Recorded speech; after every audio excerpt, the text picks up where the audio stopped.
Witam w kolejnym odcinku. Dzisiaj przejdę już do trochę starszej generacji Game Boyów i na warsztat weźmiemy sobie Game Boya Color. Konsolka ukazała się pod koniec lat 90. jakoś tak około 98. Był to pierwszy Game Boy oferujący kolorowy ekran, a wizualnie nie bardzo różniący się od Game Boya Pocket. I po kolei. Tutaj na górze mamy podczerwień, dzięki której na przykład możemy sobie przesyłać Pokemony między konsolkami. Z boku jest włącznik, oczywiście suwaczkowy. Pod spodem mamy wejście na słuchawki mini jack i wejście na zasilacz, jeśli nie chcemy używać baterii. 3V. Z tej strony oczywiście smycz oraz link kabel i podgłaszacz, mój ulubiony, pokrętełko. I to pokrętełko moim zdaniem jest nawet lepsze niż w Advance Classic. Z tyłu mamy tutaj wejście na gry. Oczywiście działałem z Game Boya Color i z Game Boya Classic. Naklejka. No i tu mamy klapkę oczywiście. Skoro Advance był na paluszki, więc nie będzie chyba dużym zaskoczeniem, że Game Boy Color również jest na paluszki. Na 2. Zatem włóżmy je.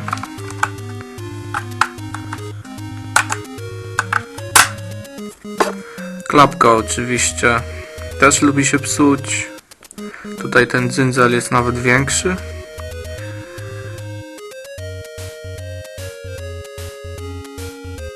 No i z przodu mamy głośniczek. Bardziej pierdzi niż ten z Advance'a. Oczywiście starsza technologia. Krzyżaczek, przyciski oczywiście analogowe. Select Start. Ekranik i tutaj mamy diodkę.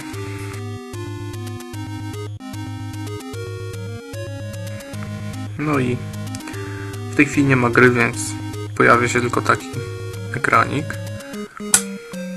Zatem włóżmy jakąś grę, ale może przedtem jeszcze pokażmy, jak wygląda przykładowa gra. Więc tutaj mamy Super Mario Bros. Deluxe. Jak widać w pudełeczku, tak się właśnie to prezentuje. Podobnie jak wiele gier na Advance'a, tak i tutaj nie wiadomo, z której strony postawić pudełko, żeby był tytuł gry. O, jest na górze, więc jeśli tak postawię pudełko na półce, to będę to wiedział. No i tak.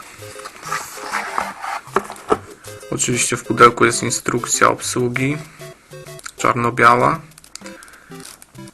bo tak sobie wydawca zrobił. Fajna. No i co nas no jeszcze jakieś tam ostrzeżenia. No i co nas najbardziej interesuje, oczywiście sama gra.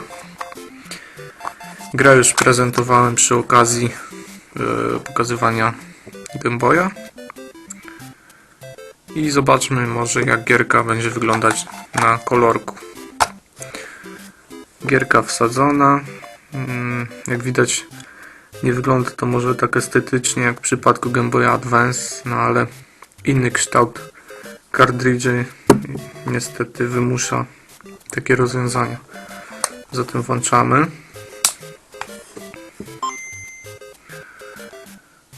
O podświetleniu ekranu oczywiście można zapomnieć.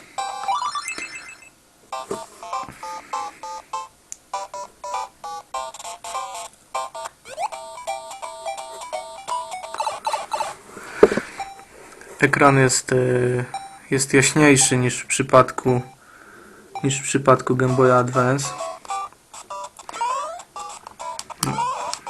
Teraz jest złe światło, więc się refleksje odbijałem, ale i tak już można zobaczyć, widać znacznie więcej niż na Advance.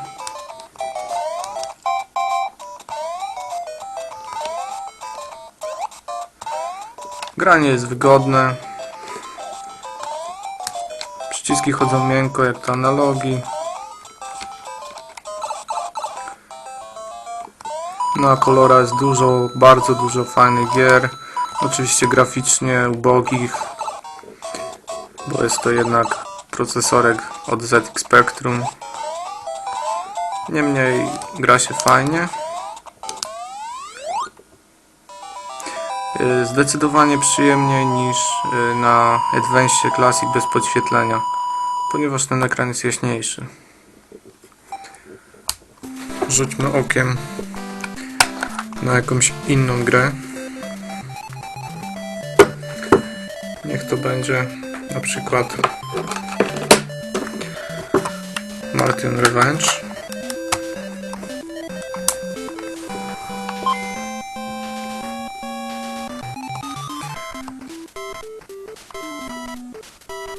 Widoczność jest lepsza niż w Advance.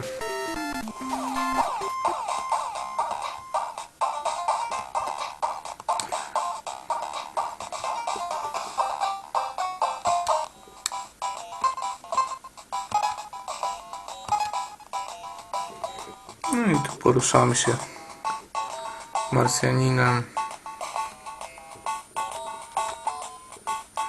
No wiadomo,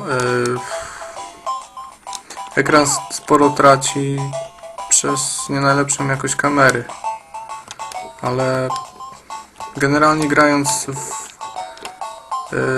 oświetlonym pomieszczeniu nie ma żadnych problemów. Wszystko widać bardzo wyraźnie. Porównajmy teraz gabaryty Game Boya Color z innymi Game Boyami. Więc w porównaniu z Game Boyem Advance, tak jak wspominałem, Advance panoramiczny, kiedy postawimy je pionowo, są praktycznie takiego samego rozmiaru. Na grubość również podobnie i waga również jest podobna. Zatem tak to się prezentuje. Natomiast kiedy porównamy sobie kolorka do rozłożonego Advance SP, widać tutaj sporo podobieństw. Tak samo ułożone krzyżak i przyciski AB oraz Start i Select. Ekran oczywiście w kolorze jest mniejszy, ale widać, że przy tworzeniu SP właśnie twórcy z Nintendo wzorowali się na wcześniejszych konsolkach, więc to tak wygląda. Natomiast kiedy porównamy sobie kolorka z mikro, no to też jak widać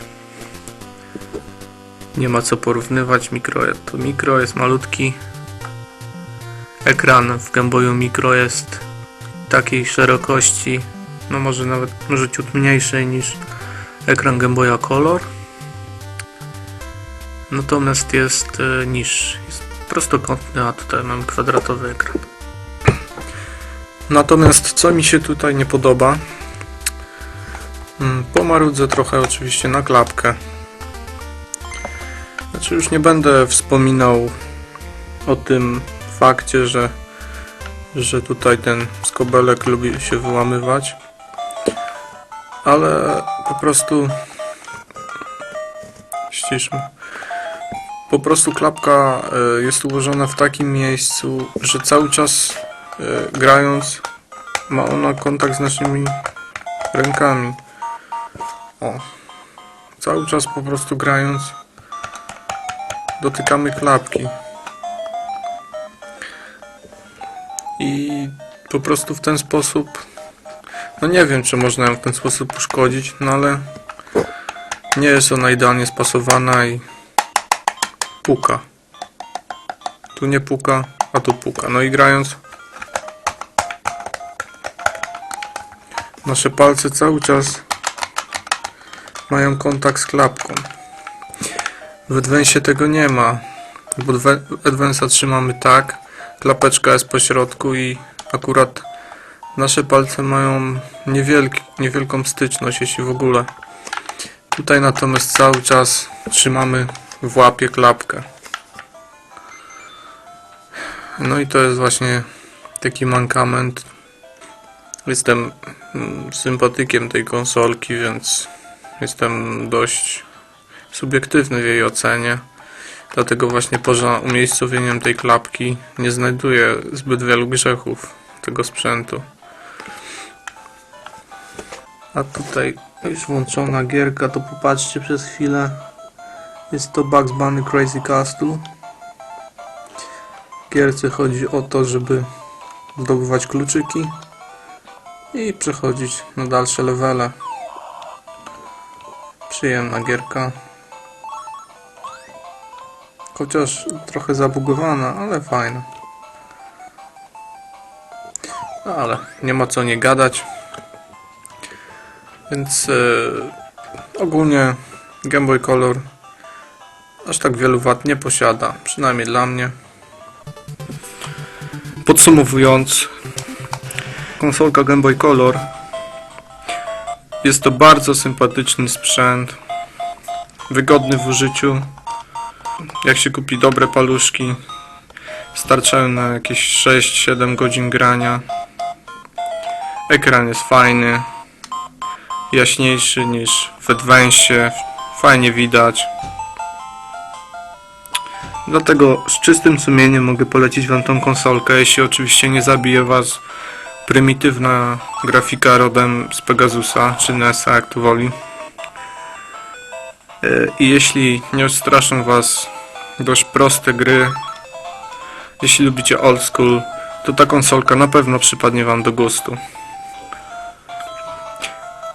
Obok Advance'a ten kształt jest moim ulubionym kształtem i właśnie kiedy myślę o Game Boyu, zawsze wyobrażam sobie Game Boya Color. Polecam. Cześć.